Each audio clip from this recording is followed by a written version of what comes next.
दोस्तों स्वागत है आपका। इस वीडियो में हम जानेंगे बेसबॉल के नियम। बेसबॉल को बैट, बॉल और ग्लव के साथ खेला जाता है। जो बैट है वो गोलाकार होता है, तो बॉल को जिस दिशा में मारना चाहते हो वहां मारना बहुत मुश्किल होता है। बेसबॉल बहुत बड़े फील्ड में खेला जाता है और अगर आप देखेंगे ये जो प्लेट्स है इनको बेस कहते हैं। 4 प्लेट होती है फील्ड पे और क्योंकि इन प्लेट पे खेल खेला जाता है बॉल के साथ, इसको बेसबॉल कहते हैं। अब इसमें एक टीम होगी जो बैटिंग करेगी और दूसरी टीम है जो फील्डिंग करेगी, तो ये दो टीम के बीच में खेल होता है। फील्डिंग टीम जब फील्डिंग कर लेगी तो उनकी बैटिंग आती है। एक चीज और ध्यान रखनी है कि बेसबॉल सिर्फ 90 डिग्री एरिया में खेला जाएगा। अगर बॉल इस फील्ड के बाहर कहीं भी जाएगी तो रन स्कोर नहीं होगा। क्रिकेट की तरह नहीं है कि कहीं भी मार लो, इस एरिया में ही मारनी पड़ेगी। बेसिक पर्पज है, बॉल आई, बैटर ने बॉल मारी और उसको भागना है। पहले वो फर्स्ट बेस प्लेट पे जाएगा, फिर सेकंड, फिर थर्ड, फिर होम पे आएगा, तब जाके एक रन होगा। तो रन बनाना इसमें बहुत मुश्किल है और बहुत कम रन बनते हैं बेसबॉल के गेम में। अब फील्ड को अगर टॉप से देखें तो ऐसा दिखता है। अगर इस फील्ड को टॉप से देखेंगे तो इस टाइप का दिखता है। जहां से बॉल फेंकते हैं उसको बोलते हैं पिचिंग माउंट, जहां से बैटिंग होती है उसको बोलते हैं होम प्लेट। उसके अलावा first base, second base and third base है। इसके अलावा फील्ड में हम देखेंगे तो centre field, left field, right field और 2 फाउल लाइन है। फाउल लाइन बहुत इंपॉर्टेंट है क्योंकि अगर बॉल फाउल लाइन के बाहर गई तो रन स्कोर नहीं होंगे। इसके अलावा 2 अलग से एरिया है जहां पे कोचेस खड़े होते हैं। अगर इसको हम साइड से देखें, जो पिचर है और बैटर है, अगर साइड एंगल से देखें तो ऐसा दिखता है। पिचर यहाँ पे है, पिचर को बॉल फेंकनी है, बैटर को मारनी है, पीछे कैचर है और एम्पायर है। तो पिचर बॉल फेंकेगा और बैटर को इसको हिट करना है। पिचर काफी तेज फेंकता है, 70 to 95 mile per hour speed, और ये डिस्टेंस कम है तो लगभग आधे सेकंड में बॉल आ जाती है। तो आधे सेकंड में बैटर को जजमेंट लेना है बॉल का और कहाँ मारनी है वो जजमेंट लेके मारना है। अब बात करते हैं, अगर कैमरा पीछे रखे पिक्चर के, जो कि मोस्टली आप टीवी पे देखेंगे तो ये एंगल आपको दिखेगा। आप देख रहे हैं ये बैट्समैन है, बैट लेके खड़ा है, पिचर है जो बॉल फेंकेगा कैचर के पास और पीछे एम्पायर खड़ा है। अब ये जो व्हाइट बॉक्स आप देख रहे हैं ये स्ट्राइक जोन कहलाता है। बहुत इंपॉर्टेंट है। जो पिचर है बॉल उसको डायरेक्टली स्ट्राइक जोन में डालनी है, बाउंस अलाउड नहीं है। तो ये कैसे डिटरमाइन होता है? लगभग कमर और शोल्डर से लेके घुटने तक इसकी हाइट रहती है और विड्थ जो है वो फिक्स है बेस प्लेट के जितनी। तो अगर प्लेयर लंबा है तो उसका स्ट्राइक जोन लंबा होगा और छोटा है तो उसका स्ट्राइक जोन छोटा होगा। अब बात करते हैं स्ट्राइक की। स्ट्राइक क्या होता है? तो अगर बॉलर ने बॉल स्ट्राइक जोन में फेंकी है और बैट्समैन ने बैट नहीं घुमाया है तो वो स्ट्राइक है। अगर बॉल बाउंड्री पे है तो भी स्ट्राइक है। तो अगर बॉलर ने 3 स्ट्राइक्स कर दी तो बैट्समैन आउट है। बैट्समैन जाएगा और नया बैट्समैन आएगा। अब बात करते हैं बॉल की। तो जो पिचर है अगर उसने बॉल फेंकी और वो स्ट्राइक जोन के बाहर है तो उसको बॉल कहा जाएगा। अगर पिचर ने 4 बॉल स्ट्राइक जोन के बाहर फेंक दी तो वो वॉक टू फर्स्ट बेस होगा, यानी जो बैट्समैन है वो फर्स्ट बेस पे जाएगा और नया खिलाड़ी होम बेस पे आएगा और अब वो बैटिंग करेगा। बात करते हैं एक और तरीके जिससे स्ट्राइक हो सकती है। अगर बैट्समैन ने बैट घुमा दिया, फिर फर्क नहीं पड़ता बॉल अंदर जा रही थी बाहर जा रही थी, अगर बैट घूम गया तो और बॉल लगी नहीं बैट के तो स्ट्राइक है। तो अगर बॉलर को, पिचर को पता चल गया बैट्समैन घुमाने वाला बैट, तो वो बॉल पागलों की तरह एकदम बाहर फेंक देगा ताकि बैटर जो है कांटेक्ट ही नहीं कर पाए। तो बहुत ही माइंड गेम होता है यहाँ पे। अच्छा, एक और चीज हो सकती है जिसको कहते हैं हिट बाय पिच। अगर पिचर ने बॉल फेंकी और वो बैट्समैन के लग गई तो इसको हिट बाय पिच कहते हैं। इस केस में जो बैटर है वो फर्स्ट बेस पे जाएगा और फिर नया बैटर आएगा होम प्लेट पे खेलने के लिए। बात करते हैं फाउल की। फाउल कैसे होता है? अगर पिचर ने बॉल फेंकी और बैट्समैन ने बॉल मारी और फाउल लाइन के बाहर गई तो उसको फाउल कहते हैं। तो बॉल फेंकी और ये जो 2 फाउल लाइन है, अगर बैट्समैन ने बॉल इस फाउल लाइन के बाहर मारी है तो उसको फाउल कहा जाएगा। इधर मारो या उधर मारो, ये एक फाउल होगा। तो फाउल क्या होता है? स्ट्राइक होता है या बॉल होती है? तो वो डिपेंड करता है। अगर आपका स्ट्राइक 0 है और आपने फाउल कर दिया तो उसको स्ट्राइक माना जाएगा। आपका स्ट्राइक 1 है, फाउल कर दिया तो उसको स्ट्राइक माना जाएगा।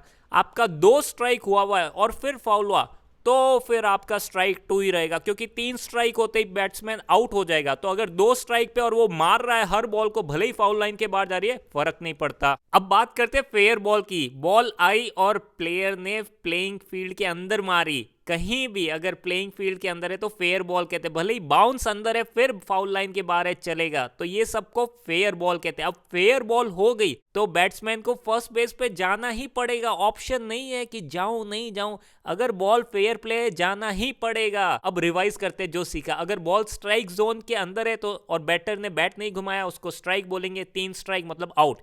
अगर बॉल स्ट्राइक जोन के बाहर है और बैटर ने बैट नहीं घुमाया तो उसको बॉल बोलते, 4 बॉल हो गई तो उसको वॉक मिलेगा। अगर बैटर ने बैट घुमा दिया फिर फर्क नहीं पड़ता बॉल अंदर है या बाहर है, कांटेक्ट नहीं हुई तो स्ट्राइक बोलेंगे, 3 स्ट्राइक मतलब आउट हो गया। इसके अलावा हमने हिट किया, अगर बॉल बैट्समैन को लगी तो उसको हिट हो गया तो वो फर्स्ट बेस पे वॉक करके जाएगा। इसके अलावा हमने फाउल बॉल देखा, अगर 0 और 1 स्ट्राइक है और फाउल हुआ तो उसको स्ट्राइक माना जाएगा। अगर 2 स्ट्राइक है फिर फाउल हुआ फिर फर्क नहीं पड़ता, स्ट्राइक आपका 2 ही रहेगा।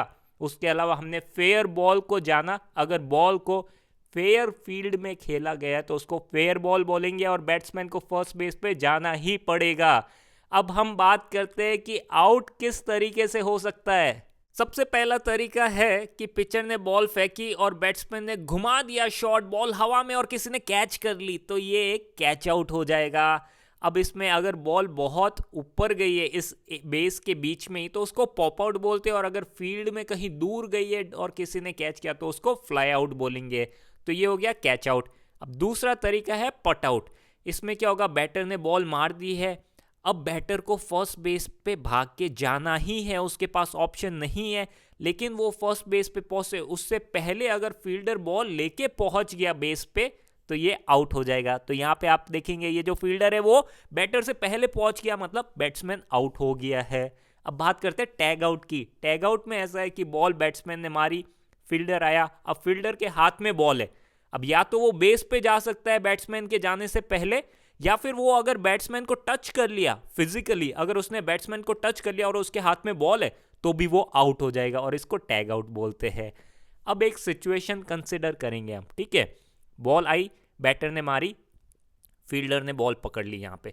अब आप देखेंगे जो बैट्समैन है उसको फर्स्ट बेस पे भागना है, कोई तरीका नहीं है कि ये जो फील्डर है ये बॉल लेके या तो बैट्समैन को टच करे या फिर फर्स्ट बेस पे पहुंचे, काफी दूर है। तो आपको लग रहा होगा कि हाँ इस केस में तो बैट्समैन सेफ है, लेकिन सोचो अगर दूसरा फील्डर वहां पहुंच जाए और ये बॉल उसको दे दे तो अब क्या हुआ, फील्डर के हाथ में बॉल है और वो बेस पे खड़ा है और इसने अगर बैट्समैन के आने से पहले कर दिया तो वो आउट हो जाएगा। तो ये भी एक तरीका होता है। तो देखेंगे यहाँ पे ये आ गया है, बॉल आ गई उसके पास बैट्समैन के पहुंचने से पहले तो वो आउट हो गया है। अगर बैट्समैन बेस पे पहुंच गया फील्डर के आने से पहले तो उस केस में सेफ है और अगला बैट्समैन होम बेस प्लेट पे आएगा और हम बोलेंगे फर्स्ट बेस लोडेड है, यानी वहां पे एक प्लेयर ऑलरेडी है। तो अब एक सिचुएशन देखते हैं, फर्स्ट बेस लोड है और स्टोलन बेस क्या होता है। तो प्लेयर 1 फर्स्ट बेस पे खड़ा है, आप देखेंगे ये फर्स्ट बेस, ये सेकंड बेस और ये थर्ड बेस है। तो प्लेयर 1 फर्स्ट बेस पे खड़ा है, अब ऐसा होगा पिचर बॉल फेंकेगा तब ये सेकंड बेस पे भाग के जा सकता है, ये देखेंगे वो भाग गया सेकंड बेस पे और फील्डर के पास बॉल आई उससे पहले पहुंच गया तो अब वो सेकंड बेस पे सेफ है। तो इसके लिए क्या करते हैं जो फील्डिंग टीम है इसको रोकने के लिए अपने जो फील्डर है उसको थोड़ा सा चेंज कर देते हैं जब फर्स्ट बेस पे एक बैट्समैन होता है। तो अब केस में क्या होगा, पिचर डायरेक्टली बॉल उसको दे सकता है तो वो प्लेयर 1 आउट हो जाएगा क्योंकि प्लेयर 1 बेस पे खड़ा नहीं है और वहां पे एक फील्डर खड़ा है जिसके हाथ में बॉल है। अच्छा, पिचर के पास एक और ऑप्शन रहेगा कि बॉल यहां पे फेंकने की बजाय वो बैट्समैन को फेंके डायरेक्ट, तो वो भी वो कर सकता है। तो पिचर को बहुत ध्यान रखना है कि जो फर्स्ट बेस पे प्लेयर है वो कितना दूर खड़ा है, अगर वो काफी ज्यादा दूर है तो वो बी वाली बॉल फेंक के उसको आउट कर सकता है या फिर वो बैट्समैन को भी बॉल डाल सकता है। First base loaded fair play की बात करते हैं। फर्स्ट बेस लोडेड मतलब पहले बेस पे एक खिलाड़ी खड़ा है और बैट्समैन नया आया होम ग्राउंड पे और उसने बॉल मार दी है फेयर प्ले में। अब आप देखेंगे जब बॉल हवा में है तो प्लेयर 1 सेंटर में आ गया, फर्स्ट बेस और सेकंड बेस के बीच में, वो सेकंड बेस पे जा नहीं रहा है। ऐसा क्यों हो रहा है, क्योंकि अगर बॉल कैच हो गई तो उसको वापस वहीं आना पड़ेगा जहां पे वो गेम स्टार्ट होने के पहले खड़ा था, यानी इस पिच के पहले खड़ा था फर्स्ट बेस। अगर कैच हुई तो वहां अगर छूट गया तो वो सेकंड बेस पे जा सकता है। तो वो दोनों के बीच में खड़े होकर देख रहा है कि बॉल कैच होगी या छूटेगी और उसके अकॉर्डिंग वो वापस फर्स्ट बेस पे आएगा या सेकंड बेस पे जाएगा। अब अगर सिचुएशन अलग है कि बंदा थर्ड बेस पे है तो काफी गेम चेंज हो जाता है। इस केस में क्या, बॉल अगर हवा में तो वो यहाँ पे खड़े खड़े वेट करेगा, अगर बॉल कैच हो गई तो वो अपने बेस पे जहाँ पे उसको होना चाहिए, और कैच होने के बाद भागेगा, क्योंकि उसको पता है कैच होने के बाद भी उसके पास काफ़ी टाइम होगा कि बॉलर होम बेस वाले फील्डर तक बॉल फेंक नहीं पाएगा, क्योंकि काफ़ी दूर है, बड़ा स्टेडियम होता है। तो इसमें आप देखेंगे उसने पहले दूसरे फील्डर को दी और बैट्समैन होम प्लेट पे पहुंच गया उसके फील्डर के पास बॉल आने से पहले। तो सिचुएशन के हिसाब से कभी बैट्समैन वेट करेगा, कभी भागेगा। अब बात करते हैं डबल प्ले की। डबल प्ले क्या होता है?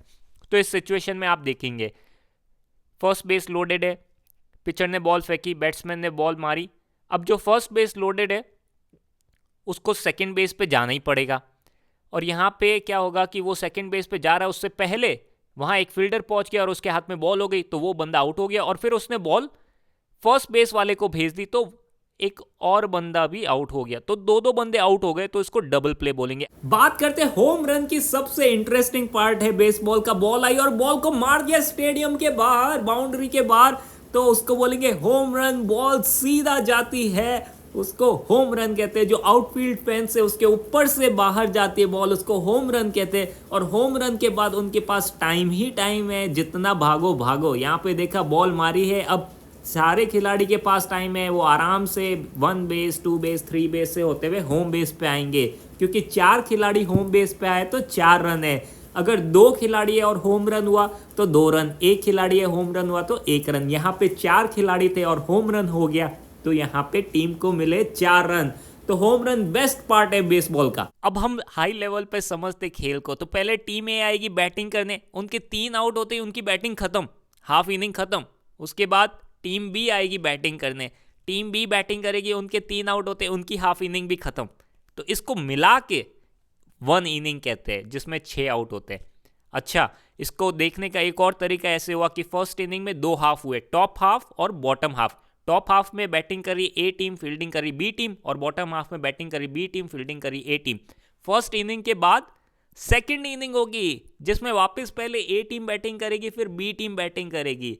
तो यहाँ पे बेसबॉल में क्या होता है, 9 इनिंग होती है, 9 बार टीमें आती है बैटिंग करने। तो यहाँ पे देख रहे फर्स्ट इनिंग में 0-0 स्कोर है, 0-0 रन बने। फिर सेकंड इनिंग में देखे तो टीम ए ने 1 रन बनाया, बी ने 2।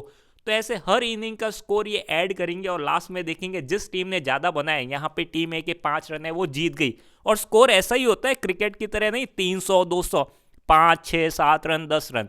गेम बहुत लंबा चलता है, 9 इनिंग है, 3 घंटे का गेम चलता है, लगभग 300 पिचेस फेंकी जाती है। तो बेसबॉल का ये मज़ा है। अब चलो देखते हैं, अगर आपने टीवी ऑन किया तो स्कोर को कैसे समझे कि क्या स्कोर चल रहा है। टीवी में आपको कहीं पे स्कोर दिख रहा होगा, यहाँ पे राइट बॉटम में जो आप देख रहे हैं वो स्कोर है। तो उसको जूम इन करके देखते हैं। यहाँ पे 2 टीमों के बीच में मैच हो रहा है, रेड और ब्लू, LAANYY। अभी मैच स्टार्ट हुआ है तो 0-0 रन्स है। अच्छा, पहले टॉप इनिंग बॉटम इनिंग याद है आपको, जो पहले बैटिंग करती है टॉप इनिंग है, तो ट्राइंगल ऊपर यानी टॉप इनिंग है। और क्योंकि ये पहली इनिंग है, जस्ट मैच स्टार्ट हुआ है, इनिंग इज 1। अच्छा, प्लेयर कितने आउट हुए? 0 आउट है, जस्ट अभी स्टार्ट हुआ है मैच, तो ये नंबर ऑफ आउट दिखाता है। इसके अलावा बॉल और स्ट्राइक याद है आपको, तो पहला नंबर बॉल दिखा रहा है, कितनी बॉल हुई, 4 बॉल होती है वॉक मिल जाती है, और दूसरा नंबर स्ट्राइक, 3 स्ट्राइक होते ही प्लेयर आउट हो जाता है। इसके अलावा जो 3 डायमंड दिख रहे हैं आपको, या 3 स्क्वायर बॉक्स जो दिख रहे हैं, वो फर्स्ट सेकंड थर्ड बेस है। अच्छा, क्योंकि मैच स्टार्ट हुआ, बेस पे कोई नहीं है, सिर्फ होम बेस पे बैटर है, इसलिए ये खाली है। अच्छा, फर्स्ट बेस पे प्लेयर होता तो कुछ ऐसा दिखता। बात करते टीवी ऑन की और ऐसा स्कोर दिखता है, तो समझते क्या हो रहा है इस मैच में, क्या सिचुएशन है। तो रन देखे तो LAA ने 7 रन बनाए, NYY ने 4 रन, यानी LAA अभी जीत रही है। अच्छा, bottom inning triangle, bottom inning यानी NYY की बैटिंग है, LAA बैटिंग कर चुका है 7वीं इनिंग में। तो नंबर 7 दिखा रहा है, ये 7th इनिंग है, टोटल 9 होती है, और 7th इनिंग में बॉटम ट्राइंगल है। अच्छा, 2 आउट हो चुके हैं, यानी एक और आउट होते ही ये इनिंग खत्म हो जाएगी, यानी NYY टाइट सिचुएशन में। अच्छा, 2 बॉल हो गई है, 2 और होते इनको वॉक मिल जाएगी। अच्छा, 2 स्ट्राइक हो गई है, यानी एक और स्ट्राइक और बंदा आउट, और तीनों आउट और इनिंग खत्म। अच्छा, बेस पे देखे तो फर्स्ट और सेकंड बेस पे प्लेयर ऑलरेडी है, यानी ये काफ़ी सही है। अभी होम रन अगर मार दिया तो होम बेस वाला बंदा 1 और फर्स्ट और सेकंड बेस 3 रन आ जाएंगे, तो 7-7 हो सकता है। तो मैच काफ़ी क्लोज है, 7th इनिंग है और कुछ भी हो सकता है। तो ऐसे आप स्कोर बोर्ड देख के आइडिया लगा सकते हैं कि मैच में क्या चल रहा है, वन तरफा है कि इंटरेस्टिंग चल रहा है। That's it for baseball. दोस्तों, आपने इतना प्यार दिया, इसलिए मैं 100 रुपए का इनाम दूंगा उस कमेंट को जिस पे सबसे ज्यादा लाइक्स होंगे 30 दिन के अंदर। तो दोस्तों कमेंट करिए, अपने दोस्तों को बोलिए कि लाइक करें आपके कमेंट को, और भाई लोगों और बहनों प्लीज़ वीडियो को लाइक शेयर और सब्सक्राइब करें। खेलो इंडिया, आगे बढ़ो इंडिया।